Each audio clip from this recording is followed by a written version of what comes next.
So as I told you, I already have some Word file prepared with me that I am going to show you. A very simple algorithm that I am going to use is a scanner. I don't need to copy one. Without wasting much time, I have just keep everything ready for me, so that I don't have to type even. So here is the one auxiliary. Using that, I want to scan some remote machine. I have three machines here. One is a Windows XP machine. This is my backtrack machine. Using that, I am connected with the putty. That will be my attacker. Then I have one Windows XP machine. That will be a victim. Another is a one metasploitable. That will be again a victim. I am not going to use metasploitable very much, or even not once. Most of the time I am going to use a Windows XP machine as a victim. So for Windows, I have a IP or Windows machine IP is 192.168.0.102. For metasploitable, IP is 192.168.0.101, and the backtrack IP is 192.168.0.103. So metasploitable 1, XP 2, and my attacker is a 3. These are the three machines that I have running in my VMware that I am going to use for all this demo, and these are the all three VMware that I have provided on the hard disk as well. If you want, you can take it and try it at home as well, and all these document file are also with on this particular folders. So quickly let me do a show options, and this auxiliary has this much options that you have to use. The first thing that I use a specific auxiliary module. A second thing is, now I have to set some options for that particular module. So if I have to set an interface, suppose I have to do just like this, interface ETH 0. Ports, I don't want to scan this much ports, so I will just do 1210 24. It's a spelling mistake.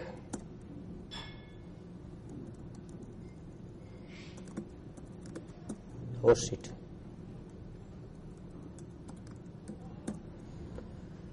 A thread, how much thread I want to run? Suppose 5. I think that's it. Again I will go for show options. R host is still not.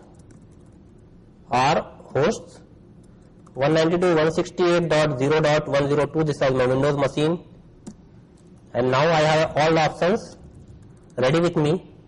I will just do a run command here to run the auxiliary, and will give you the open ports that will be available on the remote machine. You can see 21, 25, 80, 135, 139, 443, 445, all these ports are open.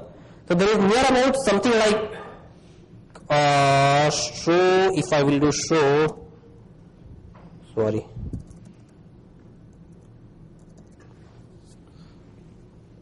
I should open one more window here.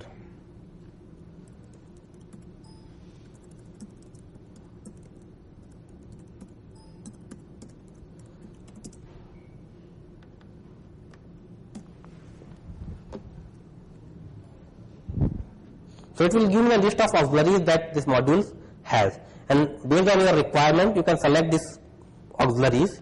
Depends on what kind of thing you are doing, or what kind of target, or what kind of remote machine you have.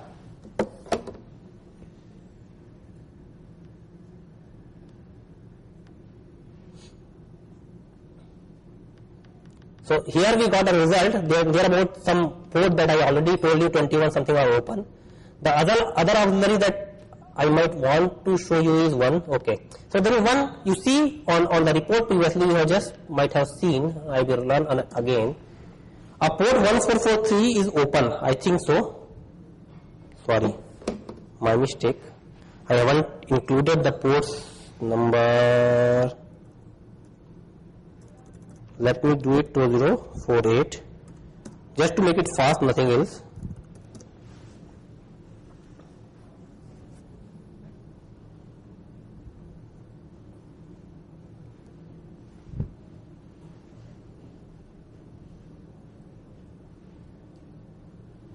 Yeah, so you can see here there is one port 1443, 1433 is open. Anybody know what is the use of this port, or who use? MS SQL, am I right? Now let's search for some module on MS SQL.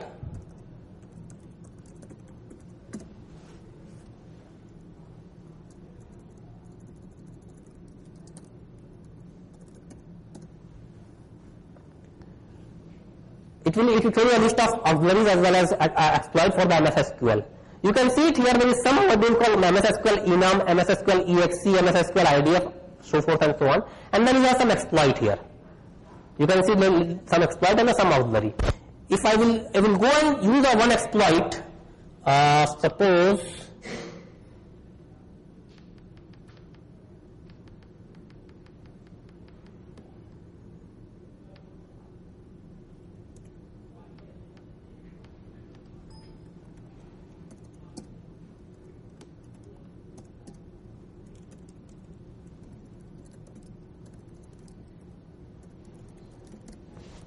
it requires a password. So if I have to use this exploit on the remote machine, suppose I found a vulnerability, I will show you how to say that. But now, so yes, this has a vulnerability and I can use this exploit. But before using this exploit, I need this. Here is the problem. I can give it a shot, not a problem. Let's see if I can able to crack that username assay already set. If you know the username, well and good. If you don't have, you can try with the assay only. Normally all the MS SQL users used to have a username assay, but I need a password. So what I will do, I will just try to first get the password of the MS SQL server if possible, and then I will try to exploit the remote machine. For that, we have some auxiliary, and here is the use of auxiliary in most of the cases.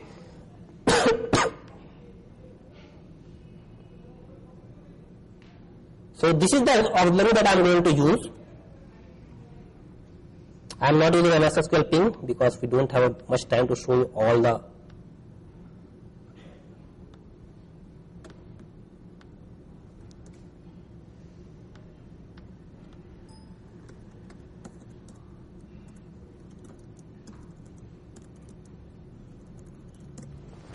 and here you have something called brute forcer, or the file name that you can give, that it can try with the username assay and see whether it is able to crack the MS SQL password or not. So let me set some option like password file. Of course, for a demo purpose, I have kept it as simple as possible because I don't have time to spend much on the dictionaries.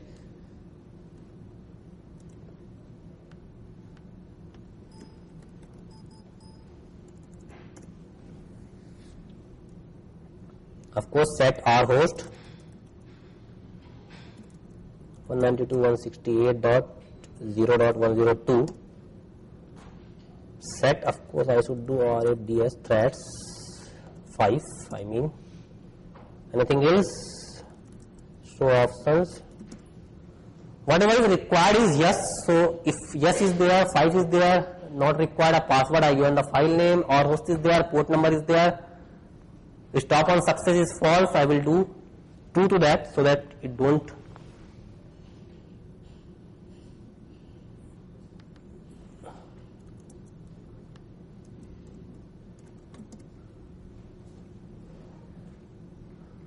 And I think I can run this module simply, and it is trying the username and password, and somehow I got this username and the password that is working with the database. So that's why people told don't do a dictionary password, that is very easy to do a brute forcing. Now I have a password. So what? I got a username of the SQL server, I got a password of the SQL server, but that means I can control that. It might possible I can get an access of the database, but it doesn't mean I am able to get an access of the machine. So there we can use and try the exploit to see whether it is possible or not, if there is some vulnerability listed. Actually, I should have shown you vulnerability first, but while I will talk about database integration, at that time I will show a list of vulnerability, how to use a Nessus and all these things to identify the vulnerability first. But still, I know that, so let's give it a shot now.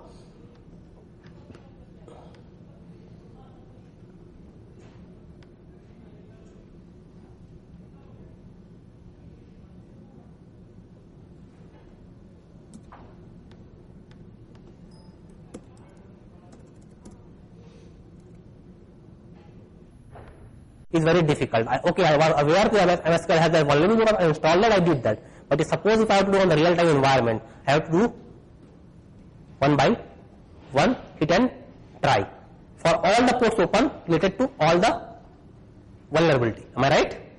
So if there is 20 port open and each those port has near about 10 or 15 vulnerability, I have to type 20 into 15 something around 300 times. That is not feasible in the real live environment, in the network environment, and that's why they come up with the database support, or you can say third-party module integration with the Metasploit, in which you can use a Nessus, you can use an Qualys. I think Qualys, I am not sure, I need to check out, but lots of other third-party reports take a vulnerability and then try to exploit it. So anybody is aware what is the data?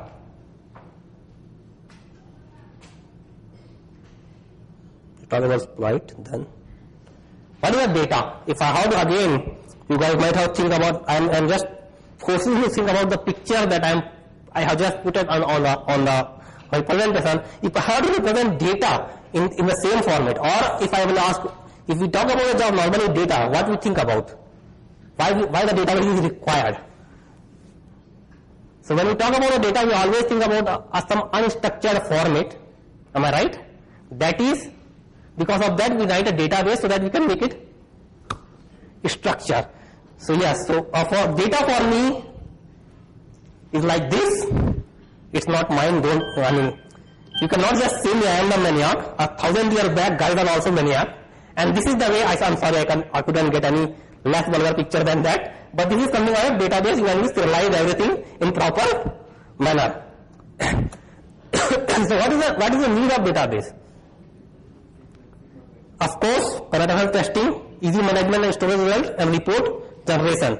A very common use you can have with a database. And okay, it supports Nmap, it supports Nessus. These are two things I am going to demo. Not even the Nmap, I might only show you a Nessus one, or the database only, these two things. And Nmap you have to do it by yourself. So these are kind of database it support. It take a report from this kind of tools, import that reports, check out the open ports, check out the vulnerability, and then based on those lists, on those information, it exploit automatically. That's what you are asking about. Can you do automation? So if you directly do automation using the database, what it will do? It will start exploiting one by one each and every module 600 times without knowing anything. But if you take the help of these tools, it will just use those particular specific exploit that are related to or reported on these tools, you can say.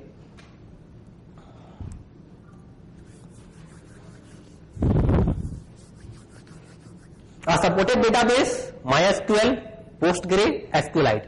So MySQL you are already aware, Postgre you are already aware. So we are going to use SQLite 3, but of course this is now kind of outdated, and might be in future they will remove it. By default, in the Backtrack release 2, MySQL is out of the box. You can directly connect with the MySQL database using the Metasploit. Before I will show you a demo, there is some command for the database.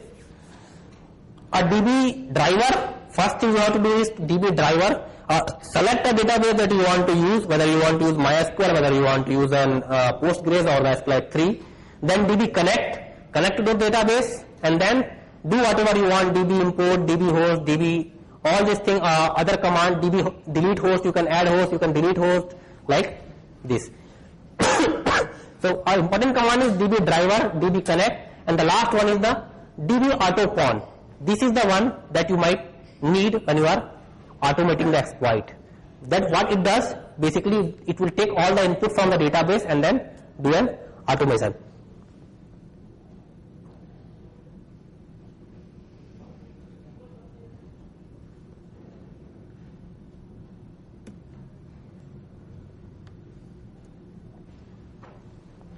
DB Nmap to command to scan the host and network. Result will be stored in database. Can view on result using the DB host and the DB services command. Let me quickly use this DB Nmap.